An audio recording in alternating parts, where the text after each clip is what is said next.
पार्वती माता एक बार शिवजी भगवान को कहते हैं कि भाई, शिवजी भगवान को कि भाई काम कर लिए करो कुछ। दुनिया के पति देखो कितना सारा काम करते हैं, कभी कुछ काम करें कभी कुछ काम करें, आप देखो पूरे दिन बैठे रहते हो, कोई काम नहीं करते हो, आप कोई काम कर लिए करो। बैठे बैठे क्या करोगे, कम से कम कुछ किया करो, मुझे खुशी मिले। ठीक है, लोग इतना काम कर रहे हैं, आप कुछ नहीं करते। शिव जी कौन कहते हैं ठीक है करता हूँ मैं काम, आप कहते हो मैं जरूर करता हूँ काम, बोलो क्या काम करूँ। बोलो खेती बाड़ी करो कुछ, खेती बाड़ी करिए। कहते खेती बाड़ी कहाँ से करिए, जमीन तो है ही नहीं है। कहते जमीन क्यों नहीं है, द्वारकाधीश जो कृष्ण भगवान जी है उनके पास देखो जमीन की कमी है, जाओ थोड़ी सी जमीन उनसे मांग लो। शिव जी भगवान जी जाते हैं वहाँ पे, कहते थोड़ी सी जमीन चाहिए मुझे, कुछ खेती बाड़ी करनी है। पार्वती माता जो है उनका हुक्म है, तो वो कहते ठीक है ले लो जमीन, लेकिन लगाओगे क्या। कहते हैं पूछ के आता हूँ मैं। वो कहती उनको कहना, कृष्ण भगवान जी बड़े चलाक हैं, चलाक हैं, माइंडेड इंटेलिजेंट ही बड़े ज़्यादा है।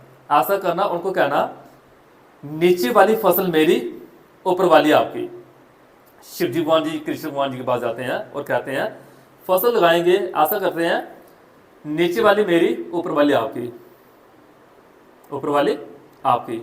ठीक है, तो कृष्ण भगवान जी कहते हैं कि ऐसा करते हैं कणक लगा देते हैं, नीचे नीचे वाली होगी वो आप ले लेना, ऊपर ऊपर वाली होगी वो मैं ले लूँगा। तो कणक आपने लगाई है कभी, कणक में जो होता है जो फसल होती है वो ऊपरी लगती है। तो नंदी भगवान पे नंदी के ऊपर बैठ के भगवान जी जाते हैं। नंदी जी कहते हैं कि शिव जी भगवान को आपके बस की बात नहीं खेती खोती करना है, रहने दो, चुप करके घर चलते हैं, क्योंकि आप कर भी लोगे तब भी आपको मिलना चलना कुछ नहीं है। जैसी फसल होती है ऊपर ऊपर की कणक कृष्ण भगवान जी ले जाते हैं, नीचे नीचे जो होता है ना घास फूस, वो शिव जी भगवान जी बोरा बांध के ले जाते हैं। पार्वती माता सोचते हैं कि भाई काम किया हुआ है, फसल लगाई थी 1-2 साल मेहनत की हुई है, तो कुछ लाया होगा। जैसे बोरा खोलते हैं उसमें फसल फसल कुछ नहीं, घास फूस ही होता है उसमें।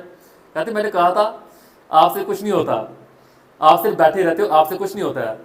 तो शिव जी भगवान सोचते हैं कि नहीं यार, इस बार ना कुछ स्कीम दूसरी लगाते हैं।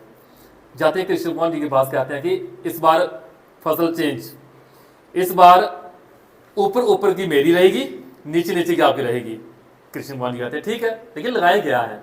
कृष्ण भगवान जी कहते हैं ऐसा कर मक्की लगा दो, मक्की लगा दो, मक्की लगती है सेंटर में। कहते ऊपर ऊपर वाला आप ले आना, सेंटर सेंटर नीचे नीचे वाला मैं ले जाऊंगा।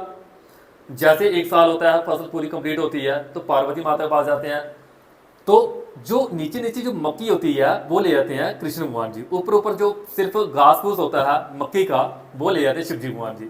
जैसे ही घर में पहुंचते हैं देखते हैं, पार्वती माता सोचती है भाई लाया होगा कुछ, देखते हैं वो घास फूस ही होता है।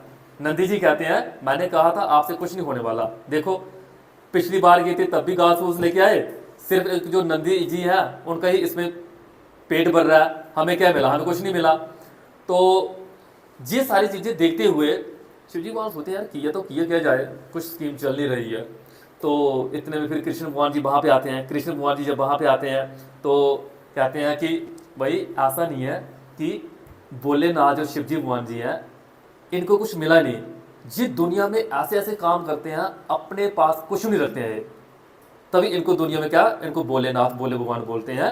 ये अपने पास थोड़ी सी संपत्ति भी नहीं रखते हैं, जो भी इनके पास आता है सारा लोगों में, सारा समाज में, सारा दुनिया में बांट देते हैं। हाँ बड़े दयालु हैं। जी कौन कहते हैं, कृष्ण भगवान जी पार्वती माता से कहते हैं। तब जाके उनको विश्वास होता है कि नहीं शिव जी भगवान जी शिव जी भगवान ही है। तो बड़ी आराधना, आपको पता है सोमवार को वो जल चढ़ाता है, चढ़ाते हो। देखो कुछ भी हो ना, भगवान की भक्ति नहीं छोड़नी है। आप कहोगे सर देखो आप जैसे आप बच्चे हो ना, आपको लगता है इस दुनिया में आने का एम क्या है, क्या चीज़ें इंपॉर्टेंट है। मैं कहूँगा पढ़ाई भी इंपॉर्टेंट है, पढ़ाई के साथ साथ नौकरी भी इंपॉर्टेंट है। इन सभी के साथ साथ आपके लिए एक चीज़ और इंपॉर्टेंट है, भगवान की भक्ति, ये नहीं छोड़नी है। भगवान की भक्ति जब तक आपके साथ है ना, समझ लो आपके हर काम, हर पढ़ाई, हर जॉब, आपकी हर जगह रास्ते खुले हुए मिलेंगे।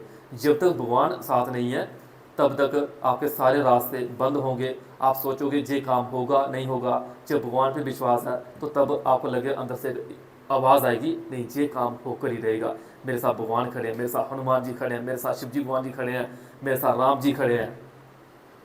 ऐसी फीलिंग तब आएगी, भगवान को नहीं छोड़ना है। बाकी बातें बाद में करेंगे, कोई किस दिन फिर वो टाइम होगा, ठीक है। आज टाइम कम है थोड़ा।